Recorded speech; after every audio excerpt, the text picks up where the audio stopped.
ndabashimira ko muneza amatwi. Niba ugendana n'ibisambo 5 uri gisambo cya 6, ariko niba ugendana n'abakire 5 uri umucakara wabo bakire. Gute twisanze ahantu aho inkuru mbi igera ahantu hose, ariko inkuru nziza igasigara mu bikari.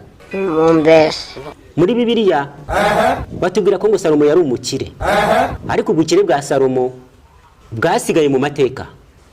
Ibyaha bya Adamu bikwira isi yose, n'ubu ngubu baracyabizira. Kubera iki ubukire bwa Salomo butaje ngo budusakareho, ariko ibyaha bya Adamu bikaza bikadusakaraho. Turashize Kugeza aka kanya hakaba hari abantu benshi bazabura ijuru kubera ibyo byaha. Niba abantu bakuvuze, gerageza ko bakuvugaho ibyiza gusa, kubera ko abantu bakuvugaho ibintu bibi bizagera kure, ariko niba kuvugaho ibyiza nta hantu bizagera. Nukora icyiza nta bantu benshi bazakimenya, ariko nukora ikibi bizarangira abantu bose bagufashe nk'umuntu mubi. Niba ubuzima bwawe 99 waragize neza, 1% ukagira nabi, iyo nabi izaganze 99. Haranira gukora ibyiza ukiri ku isi, Imana izaguha imigisha. Gira neza wigendere.